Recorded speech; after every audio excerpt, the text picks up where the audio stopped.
ताकि एक भरपूर पैगाम जाए पूरी दुनिया को, गजा के मजलूमों को भी पैगाम जाए कि पाकिस्तानी कौम किसके साथ है, हमारे साथ है। आप किसके साथ? उनके साथ।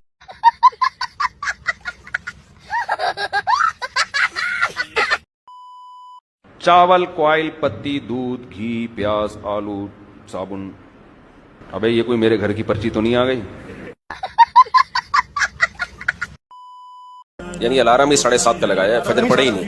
फजर का इरादा ही नहीं किया। जब 7:30 का अलार्म लगाना तो इरादा ही नहीं किया, और जब इरादा नहीं किया तो उलमा किराम कहना है कि ईमान चला जाएगा, और जब ईमान चला जाएगा तो बीवी निकाह से चली जाएगी, और जब बीवी निकाह से चली जाएगी तो उसी बीवी से हराम के बच्चे पैदा नहीं होंगे।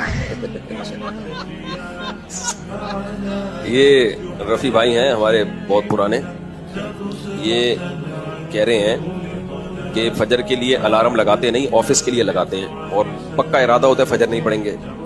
अब जब फजर नहीं, पहले से इरादा हो फजर नहीं पढ़ेंगे तो फजर कज़ा जान कर की है तो ईमान चला गया, जब ईमान चला गया तो बीवी भी निकाह से चली गई, जब बीवी भी निकाह से गई तो बच्चे हराम। तो देखें वो जो ये बहुत बड़ा जुर्म है फजर जमात से ना पढ़, नमाज छोड़ देना, कज़ा करना फजर की बहुत बड़ा जुर्म है। ये जो इसमें कहते हैं ना ईमान से चला गया, तो इसका मतलब ये नहीं कि बिल्कुल काफिरों वाला काफिर हो गया। मुफ्ती साहब मैंने एक लड़की से निकाह किया है।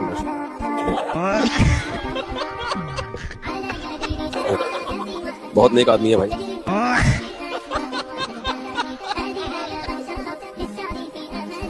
जब क़यामत करीब होगी ना तो लोग इस पे फख्र करेंगे, मेरा बेटा माशाल्लाह लड़की को पसंद करता है। इस पे फख्र करेंगे लोग, यानी बिल्कुल इस्लाम के मुताबिक है। उलमा तो बयानात में ये करते, नजर की हिफाजत करो, को एजुकेशन में किसी को ना देखो, कोई अच्छी लग रही है तो बहुत गुना मिल रहा है आपको, यूं यूं। मैं कहता हूँ जो अच्छी लग रही है निकाह का पैगाम भेज के शादी करो। इतना आसान कर दिया ना, शादी हो गई, दोबारा अच्छी लग रही है उससे भी कर लो, फिर भी ठरक पूरी नहीं हुई, अच्छी लग रही है इससे भी कर लो, फिर भी ठरक पूरी नहीं हो रही और अच्छी लग रही है इससे भी कर लो, फिर भी ठरक पूरी नहीं हुई तो इसका मतलब आपको खारिश की बीमारी है। जैसे आपकी कोई चीज गुम हो जाए, जब मिले तो कितनी खुशी होती है सिवाय बीवी के। अस्तगफिरुल्लाह। शादीशुदा थे ना दोस्त, एक ने दूसरे से पूछा बता तेरी घर में कैसी गुजर रही है। अब ये तो नहीं बता सकता था बीवी का गुलाम हूं, बड़ी मजलूम हूं, अपनी जिल्लत भी छुपानी थी और झूठ भी नहीं बोलना था। कहता है कुछ भी नहीं, मेरी तो बड़ी अच्छी गुजर रही है, अल्लाह का शुक्र है, तेरे भाई की बदमाशी तो तुझे पता ही है। कह रहा है सुबह उठता हूँ, चाय अपने लिए मैं खुद इसलिए बना देता हूँ कि यार मैं खुद अच्छी चाय बना लेता हूँ, तो मैं जब बनाता हूँ तो मैं सोचता हूँ चल तेरी भाभी के लिए भी एक कप उसमें डाल दूंगा, जब बनी रही है तो वो भी पी लेगी। यार मैं कहता हूँ जब चाय बना ली तो पराठा भी खुद ही बना लो यार, तो फिर मैं जब एक पराठा तो मैंने कहा चल 2 डाल दे यार, तेरी भाभी भी खा लेगी। कह रहे इसके बाद ऑफिस जाता हूँ, दोपहर जब खाने के लिए आता हूँ तो लंच जो है फिर मैं ब्रेक लेता हुआ आता हूँ, जब मैं ला ही रहा हूँ तो चल तेरी भाभी भी खा लेगी। शाम की चाय तो तुझे पता है, मैंने बताया था चाय मैं अपने हाथ से बनाता हूँ, फिर जब बनाता हूँ तो मैं सोचता हूँ एक कप और डाल दो, तेरी भाभी भी पी लेगी। और मैं कहता हूँ यार जब दिन भर की जब मैंने खुद ही किया है तो इस तकल्लुफ की क्या जरूरत है, डिनर भी मैं खुद ही बना लूं, और जब खुद बना रहा हूं तो मैं कहता हूँ तेरी भाभी भी खा लेगी यार, उसमें शोरबा ज्यादा कर दो, बर्तन रह गए। तो फिर मुझे ख्याल होता है तेरी भाभी थक गई होगी बहुत ज्यादा, ये बहुत जुल्म है कि उस पर बर्तन धोने का बोझ डाला जाए, इसलिए बर्तन मैं खुद ही धो लेता हूँ। तू सुना तेरी कैसी गुजर रही है। मेरी कहता है मेरी भी ऐसे कुत्तों जैसी गुजर रही है, लेकिन मुझे ऐसे बताना नहीं आता जैसे तुझे आता है।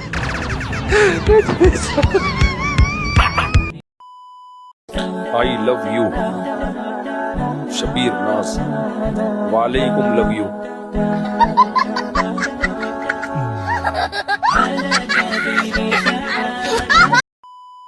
वो एक आदमी ने ना ख्वाब आया कि मैं भी मर गया हूं और मेरा ये साथी भी मर गया है, इकट्ठे कब्र में दफन है। तो एक फरिश्ता आया, उसने पूछा कि भाई, पूछा तुम्हारा नाम क्या है।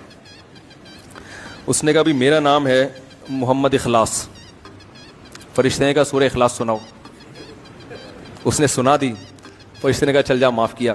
दूसरे का नाम था मोहम्मद यासीन। वो परेशान गए यार ये क्या हुई। फरिश्ते ने पूछा तुम्हारा नाम क्या। कह रहे वैसे नाम तो मोहम्मद यासीन है लेकिन लोग प्यार से कौसर खान कहते हैं।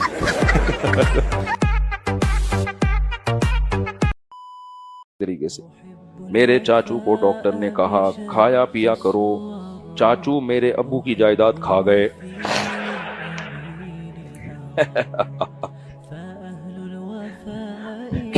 कह रहे कता ताल्लुक की कोई गुंजाइश निकालें, बस दूर से सलाम दुआ रखें हल्की फुल्की, बिल्कुल कता ताल्लुक तो ठीक नहीं है ना।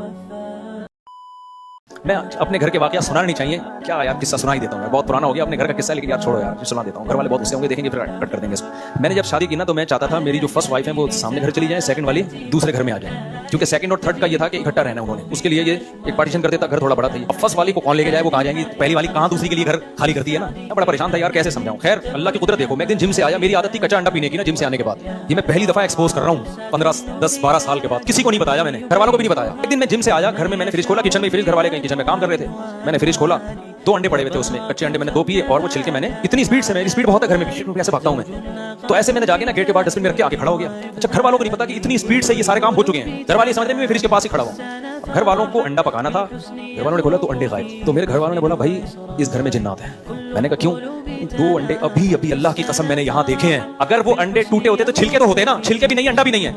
मैं चुप, जो सुबह शाम जिन्नात और आमिलों के खिलाफ तकरीरें करता हूँ ना, बिल्कुल चुप। घर वालों ने कहा मुझे इस घर से निकालो भाई, मुझे इस घर से सामने वाले घर में शिफ्ट करें। मैंने कहा आप कह रहे हो तो ठीक है। बड़े आराम से ना हमारा सारा सामान सामने, बगैर किसी झगड़े, बगैर किसी, अब तक नहीं मैंने बताया, अब खुल जाएगा अगर वीडियो में चला गया। जी मुफ्ती साहब, ये जो डिफरेंट किस्म के परफ्यूम्स होते हैं, डिफरेंट किस्म के परफ्यूम्स, इंग्लिश अच्छी है आपकी माशाल्लाह जी। नमाज के लिए जैसे जाते हैं तो ये क्या लगा के जा सकते हैं? नमाज हो हैं, जाएगी। डिफरेंट किस्म के परफ्यूम्स लगा के जा सकते हैं। इंग्लिश वो लेवल किया हुआ मुझे लग रहा है जी। किसी ने पूछा ना, अगर शेर हमला करे तेरी सास पे और तेरी बीवी पे तो किसको बचाएगा? सास पे हमला किया और बीवी पे हमला किया तो किसको बचाएगा? कह रहा शेर को बचाऊंगा मैं। मुझे पता है शेर के साथ बच्चा होने वाला नहीं। एक दफा जब मेरी शादी हुई थी तो एक बड़े मियाँ आए, वो कहने लगे इमाम साहब के घर के बाहर ये रश कैसा लगा हुआ है। वो तीसरी थी मेरी और बच्चे बच्चे भी थे मेरे पहले से माशाल्लाह। तो उन्होंने कहा इमाम साहब ने शादी की है, ऐसे सर पकड़ के ना और फिर गुस्से में कांप रहे हैं, कह रहे मिंबर पे बैठ के बोलते हैं दुनिया मुसाफिर खाना है? ऐसे कांप रहे हैं बकायदा, कह रहे मिंबर पे बैठ के बोलते हैं दुनिया मुसाफिर खाना, और हरकतें देखो, हरकतें बच्चे देखो इन्हीं, और शादियों पे शादियां करे चले जा रहे हैं। तो जो मुझे बचाने वाला था ना, पूरी उनकी नकल खींच के बता रहा था, वो बात का उनका स्टाइल भी इसी तरह का है, कह रहे मिंबर पे बैठ के बोलते हैं दुनिया मुसाफिर। और शादी भी कमारी से की, तो पहले मेरी 2 तलाक याफ्ता थी, तो फिर जब कमारी तो कमारी का सुन के मैंने कहा इनको अटैक वटैक ना हो जाए, ले जा भाई घर में, मरी मरा जाएंगे खाम में। जब अगर निकाह हुआ है तो निकाह होने के बाद अगर रुखसती नहीं हुई तो उसकी क्या हुदूद है, और मतलब हुकूक और फराइज क्या लाज़िम कोई होते हद हैं? नहीं है, आपस की म्यूचुअल अंडरस्टैंडिंग से जब चाहे रुखसती कर लें, इसकी कोई शरीयत में हद नहीं है। हद से मुराद के लड़के लड़की के दरमियान की क्या हुदूद है? नहीं, वो हुदूद तो है ही नहीं, जब निकाह हो गया तो एक दूसरे के लिए हलाल है। और उसी तरीके से अगर जैसे मिलना या बात करना, हाँ, और वो अगर घर वालों जब की निकाह हो गया तो ऑफिशियली रुखसती ना भी हो, अनऑफिशियली रुखसती कर सकते हैं आप। उसको छप्पड़ में बुला लें, मुफ्ती साहब कीड़े मकोड़ों को मारना कैसा है, जबकि वो घर में गंदगी ही फैलाते हो। कीड़े मकोड़ों को आप संभाल के रखें, उनको जो मकोड़े होते हैं ना, कहीं भूख से ना मर जाएं, रोजाना चींटियां खिलाएं उनको आप, या मिठाई लाके रखा करें, इनको परवान चढ़ाएं, लाल बेग भी पालें, क्योंकि घर में बाज़ दफा लाल बेग निकलते हैं। ये तमाम चीजें आप पालें, आपसे नहीं पल रहा, ईदी सेंटर में जमा करा दें। कीड़े मकोड़े तो मारोगे और क्या करोगे मेरे भाई। मैंने खुद सुनी, एक दफा हम हैदराबाद में नमाज पढ़ रहे थे, हमारी जमात निकल गई, हम मुसाफिर थे, पीछे खड़े हुए तो इमाम साहब, अभी हम तो जमात की नीयत से ही गए थे, मगर इमाम साहब सलाम फेर चुके थे। अब हम पीछे जाके खड़े हुए ना, इमाम साहब ने सलाम फेर दिया, दुआ मांग रहे हैं, या अल्लाह वसीम भाई ने ये जो दरिया बिछाई हैं, इनके अगले पिछले सारे गुनाह माफ फरमा दे। या अल्लाह कुतुबुद्दीन साहब ने मस्जिद के नलके सही करवाए हैं, या अल्लाह उनके वालिद मरहूम की मग़फ़िरत फरमा दे। एक एक बंदे का नाम लेके उसने ये वाली कील ठोकी है उसने मस्जिद में। हमें नमाज में बहुत बुरी बात है हंसना, लेकिन इमाम साहब ने हंसने का कोई मौका छोड़ा था नहीं। हमें नमाज पढ़ना मुश्किल हो गया यार, इमाम साहब बस करो यार। इतने सियासत तो हमारे सियासतदानों में नहीं होती। एक एक सेठ साहब का नाम लेके असल में उसको तरगीब हो रही है, वो खुश होगा यार मेरा नाम मजमे में आ रहा है तो चलो अगली कील भी मैं खुद लड़कों को इश्क हो जाता है ना, मुझे बस ये चाहिए। अबे तू पटेल पाड़े का है, ये डिफेंस की है, तू इसके खर्चे कैसे उठाएगा? नहीं भाई मैं पागल हो गया हूं। मैं क्या हो गया हूं? पागल हो गया हूं।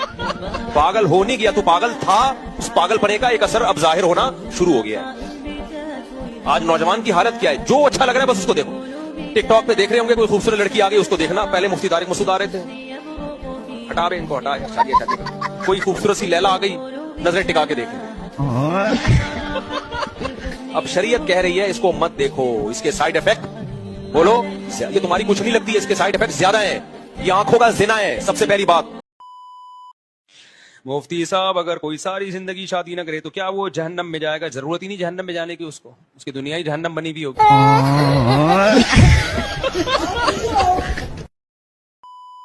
मैंने कहा ऐसा करो, 4 चेयर वाले इधर आए, 4 वाले, 3 वाले उसके पीछे। मैंने कहा 2 वाले थोड़ा सा पीछे, 1 वाले बिल्कुल आखिर में, और जो कंवारे हैं वो जूतों में जाके बैठे हैं।